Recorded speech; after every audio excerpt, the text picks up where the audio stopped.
마태복음 10장 1절부터 15절까지의 말씀을 저 여러분이 한 절씩 교독하겠습니다.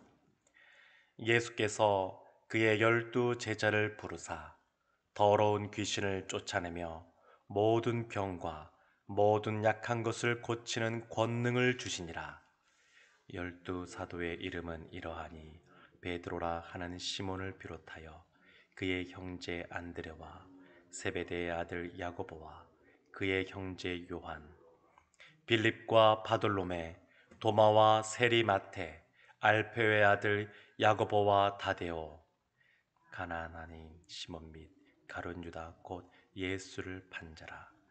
예수께서 이 12를 내보내시며 명하여 이르시되 이방인의 길로도 가지 말고 사마리아인의 고을에도 들어가지 말고 오히려 이스라엘 집에 잃어버린 양에게로 가라. 가면서 전파하여 말하되 천국이 가까이 왔다 하고 병든 자를 고치며 죽은 자를 살리며 나병한 자를 깨끗하게 하며 귀신을 쫓아내되 너희가 거저 받았으니 거저 주라. 너희 전대에 금이나 은이나 동을 가지지 말고 여행을 위하여 배낭이나 두벌 옷이나 신이나 지팡이를 가지지 말라. 이는 일꾼이 자기의 먹을 것 받는 것이 마땅함이라. 어떤 성이나 마을에 들어가든지 그 중에 합당한 자를 찾아내어 너희가 떠나기까지 거기서 머물라. 또 그 집에 들어가면서 평안하기를 빌라. 그 집이 이에 합당하면 너희 빈 평안이 거기 임할 것이요 만일 합당하지 아니하면 그 평안이 너희에게 돌아올 것이니라. 누구든지 너희를 영접하지도 아니하고 너희 말을 듣지도 아니하거든 그 집이나 성에서 나가 너희 발에 먼지를 떨어버리라. 함께 보겠습니다. 내가 진실로 너희에게 이르노니 심판날에 소돔과 고모라 땅이 그 성보다 견디기 쉬우리라. 아멘. 예수님께서 12 제자를 다시 부르시고 또 그들에게 권세를 주시고 그들을 보내시는 장면이 오늘 본문에 기록되어 있습니다. 1절 말씀을 다시 한번 더 보겠습니다. 예수께서 그의 12 제자를 부르사 더러운 귀신을 쫓아내며 모든 병과 모든 약한 것을 고치는 권능을 주시니라. 복음서에 보게 되면 예수님께서 제자들을 몇 차례에 걸쳐서 부르시는 장면이 나옵니다. 베드로 같은 사람을 갈릴리 바다에서 고기잡이하던 베드로를 처음 부른 것으로 끝난 것이 아니라 몇 번에 걸쳐서 중요할 때 그들을 다시 한 번 더 부르시는 그러한 장면들이 기록이 되어 있습니다.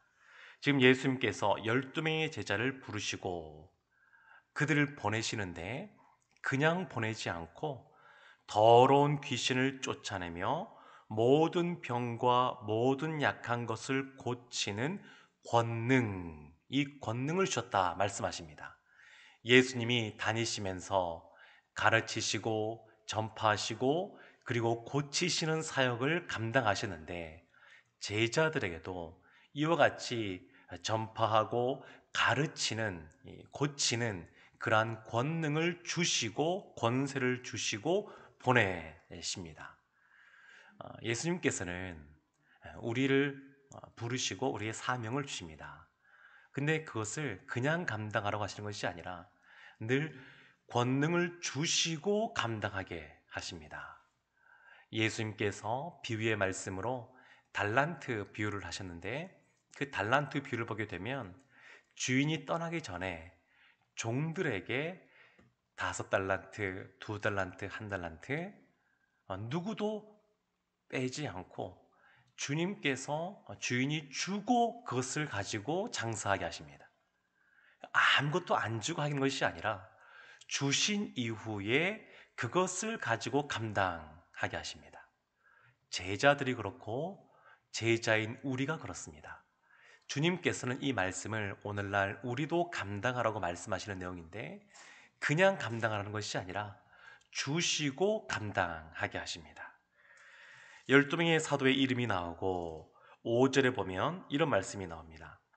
예수께서 이 12를 내보내시며 명하여 이르시되 이방인의 길로도 가지 말고 사마리아인의 고을에도 들어가지 말고 오히려 이스라엘 집에 잃어버린 양에게로 가라. 예수님께서 산상수훈의 말씀을 하시고 그리고 제자들에게 8장, 9장에 걸쳐서 어떻게 이러한 삶을 살아가는 것인가 말씀하시면서 마지막에 그 무리들이 목자 없는 양과 같다.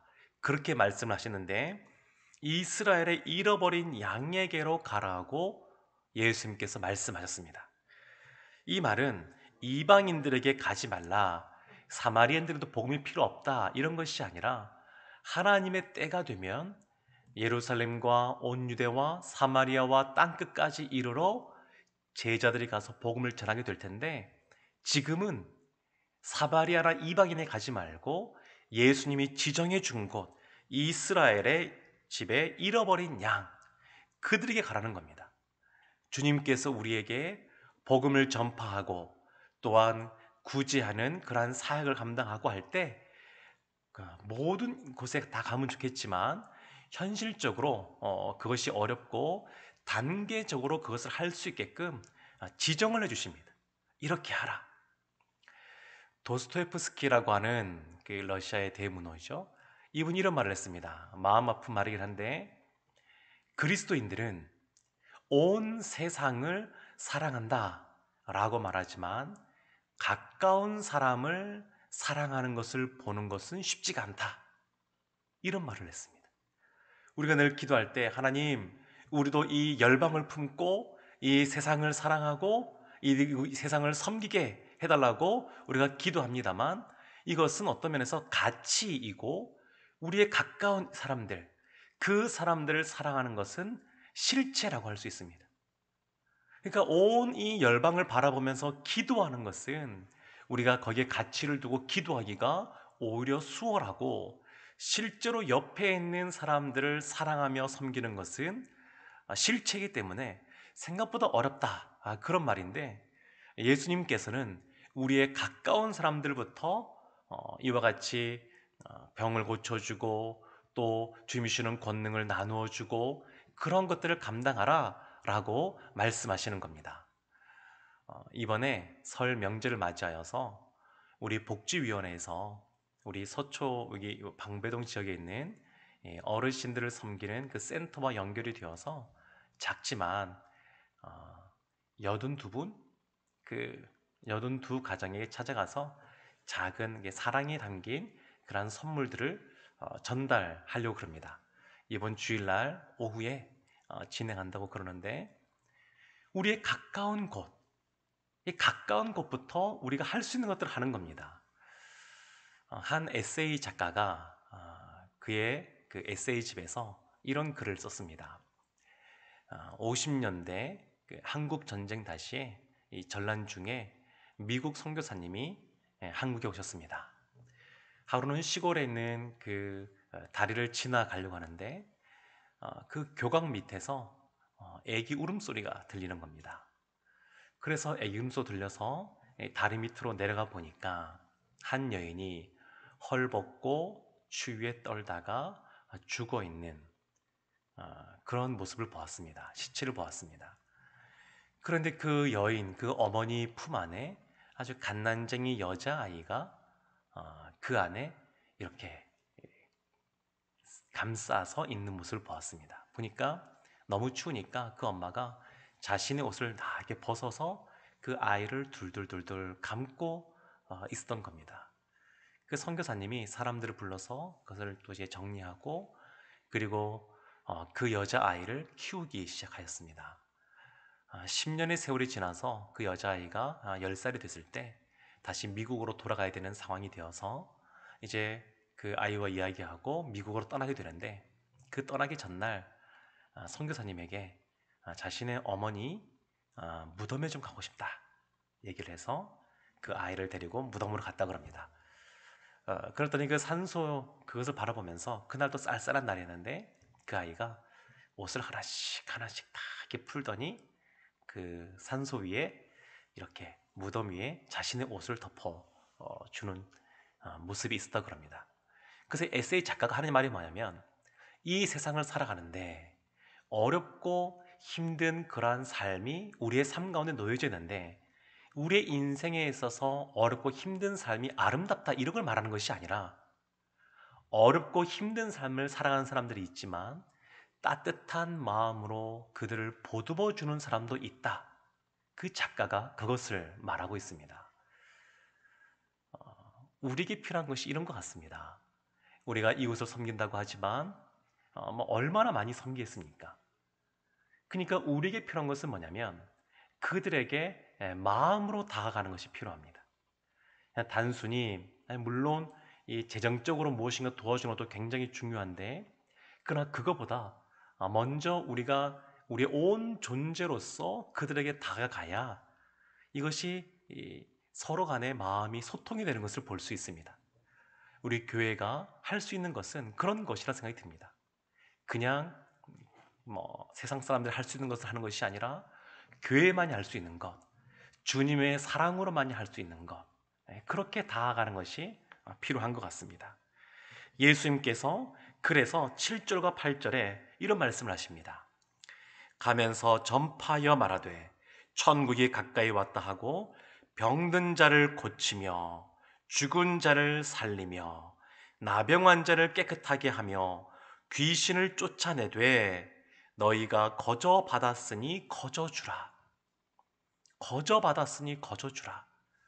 누구에게 주냐면 병든 자, 죽은 자, 나병한 자, 귀신이 들린 자, 이 세상에서 어렵고 힘든 삶을 살아가는 사람들, 육체적으로, 마음적으로 힘든 삶을 살아가는 사람들, 소외되고 또 이 명절 때가 되면 더 마음이 시린 사람들, 그런 사람들에게 찾아가라는 겁니다. 주님은 우리에게 그런 사랑의 마음으로 다가가라 라고 말씀하십니다.